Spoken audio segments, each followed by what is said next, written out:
Hey, this is Matt once again. What about 10 of the videos? Another paid request, this time for Steven. Thank you so much for that. And for those interested in requesting any type of videos, topics, reactions, commentaries, what have you, feel free to send it either directly to my PayPal or join my Patreon. Both links are down below in the info box. And this is for the 1987 film, Mannequin.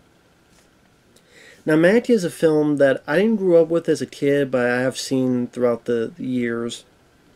And I enjoy it. Now, this is a film that came out, and while the critics completely demolished it, calling it one of the worst films of the year, audiences seemed to like it, and it was a box office hit. And there was a sequel, Mannequin on the Move, with Christy Swanson and William Ragsdale from Fright Night, and Christy Swanson from the movie Buffy the Vampire Slayer. This one stars Andrew McCarthy, who at this point was it Pretty in Pink that he was in? I remember most from Weekend at Bernie's that came out after this.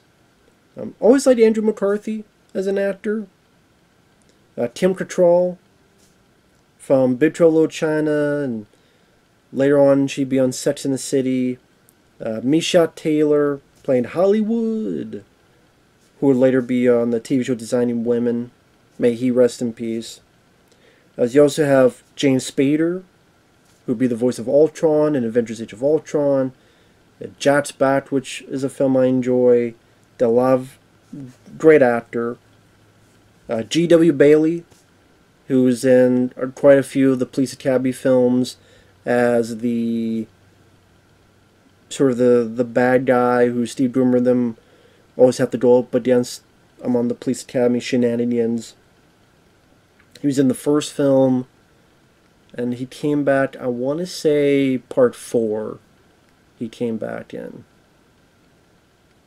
And then he was in from 4, 5, 6, and 7. Estelle Getty, Golden Girls, I remember from Stop Where Mama Will Shoot. She's in this film. I'm trying to think of anybody else. There might be other people, those are ones I think. So it's a cast that as a guy that grew up in that era, very recognizable to me. And it's one of those films in the 80s that is a cartoon. It's a live-action fantastical. Because you look at a lot of those films back then, whether it be Better Off Dead, whether it be One Crazy Summer, which Steven wants me to review as well, even to a point, Weekend at Bernie's. They're films that are not in the reality. They're very fantasy, not to take seriously. I mean, it starts off in ancient Egypt with Cattrall, who's got fucking lipstick on, and her mom wants her to marry this dun seller. And she's like, ah, man, I want to, this arranged marriage, I want to find love. And the mom's like, listen, you think the gods care? The pharaoh has, what did the pharaoh have? Hemorrhoids. You think the gods care about you?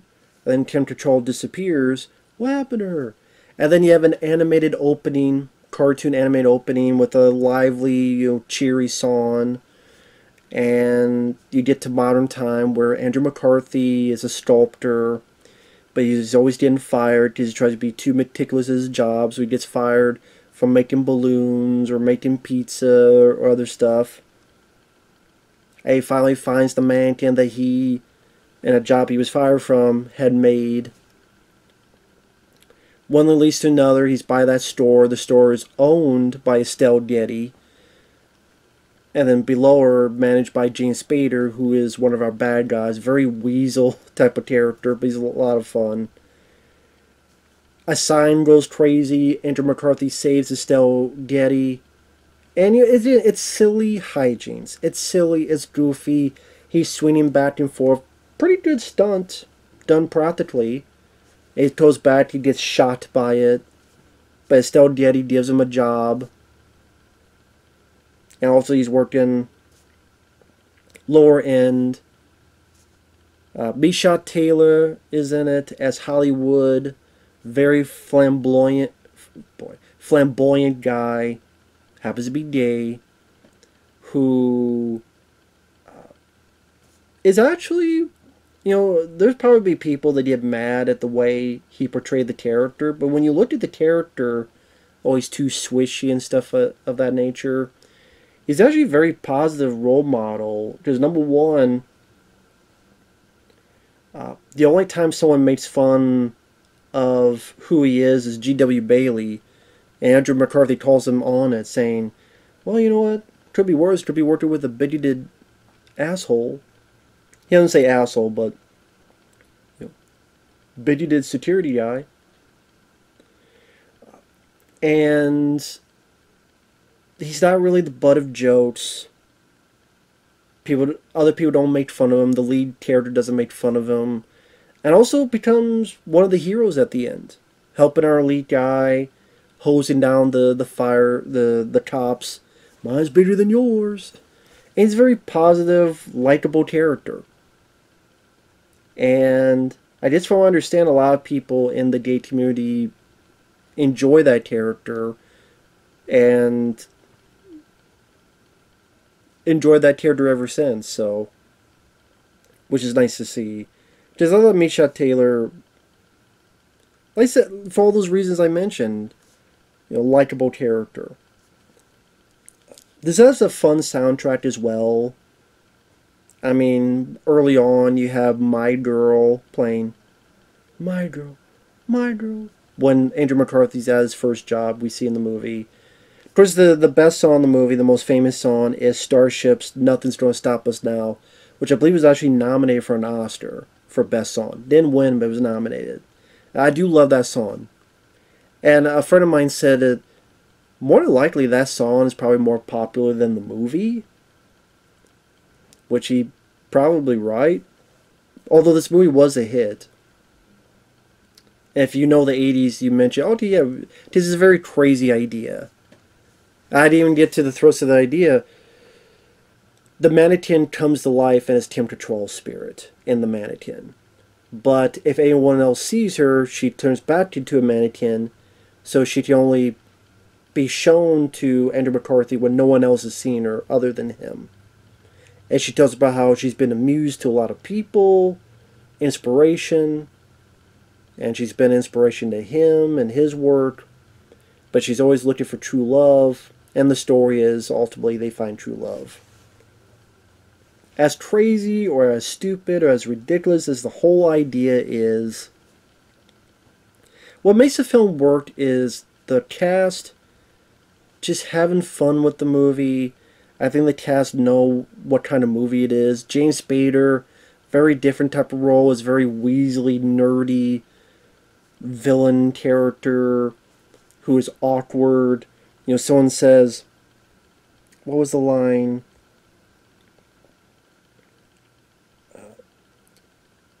Well, there's one bit where Estelle Getty's telling him, our gratitude, he saved me, we should help him. And it's like, well, maybe $5 will do it. It's like, no, you gotta give him a job. And later on, he's talking to a rival store owner, because James Spader wants this place to be shut down to work with this guy, and we'll give him a lot of money. I'm trying to think what was the line of dialogue it was. Oh, the guy's saying, did you take classes at kissing ass? And he's like, no, it's a God-given gift. Are you there? Are you there? So, I'm a big James Spader fan, and he's a lot of fun in it. Andrew McCarthy, he does a good job playing that lovable loser in this movie. He's very appropriate, and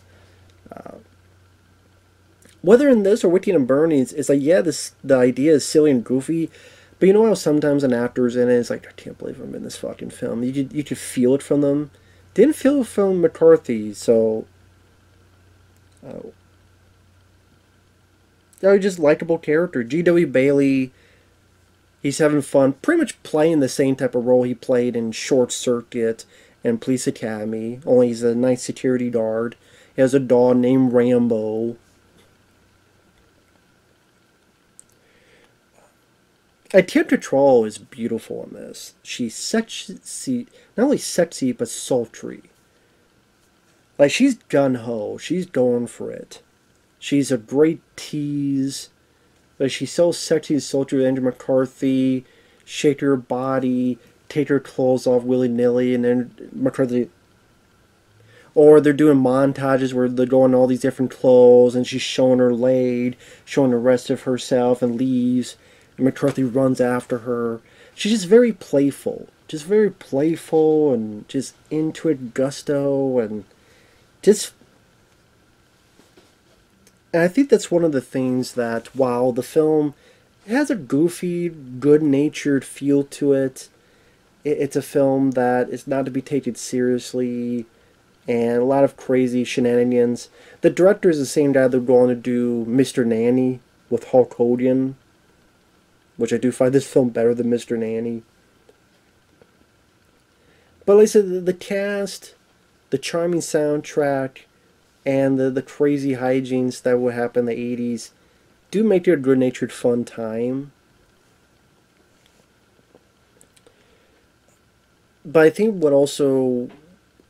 films like this kind of hit, and forgive me for going a bit deep on this, is that in this time of the 80s, yet these type of films become hits, and critics be like, I don't understand it. Again, just because people just want to have fun, eat their popcorn, have a good time. Because you have two leads that have good chemistry with each other. Again, likable guy McCarthy, sexy, sultry, playful, and Cattrall. Energetic supporting cast, again with James Spader and G.W. Bailey and stuff. But a lot of times guys were seeing these movies. I think guys could also live vicariously through characters like Andrew McCarthy, where before the internet, before all this other stuff, it was hard to reach out and touch someone without restraining order. And they could live this fantasy vicariously through these movies, where you're a dreamer, you want this job, but these other jobs aren't working out the best, and you hope for your dream to come to fruition. And then lo and behold, this woman pops up, and not only does she help you with your job, which is dresses up these windows which get people into the store, which helps Andrew McCarthy's career rise up. Which, on a side note, when you watch these window dressings, where it's like mannequins placed with and clothing designs, you kind of wonder, why do people get so excited about this? They seem pretty typical, nothing that unique. So it's like, well, why are people this gung-ho? I don't see what's so amazing about this shit. It's like, oh my god, look what they did. They placed the mannequin this way and the clothes. Like, oh my god, this is amazing. Now we all gotta go into this mall. There's a bunch of stores in the mall. I don't see it. Or it's as big as a fucking mall, this store. I just don't see the what makes it so fantastic or special. I just don't. Why are the store displays this successful? I don't know. But it is what it is. But again, people, whether you want to call them lonely or looking for love, or some would say losers, or whatever the hell, be detrimental on that front. People could live vicariously through Andrew McCarthy's character and go, okay, you know, this is a guy that wasn't finding the right job. Someone gave him a chance. And then they meet the beautiful woman, the woman of their dreams, who, again, is very playful and sexy and gung-ho, and then with all of this fun, goofy nature that fits with his tone, it doesn't go out of the blue in tone and get really dark or really serious, or like a Medea movie. One of the many things awful with those films is that it'll try to be goofy, silly, and have fart jokes, but then it'll be about spousal abuse. It's like, what the fuck? This is consistent with his tone, goofy, good-natured, with a soundtrack that gets you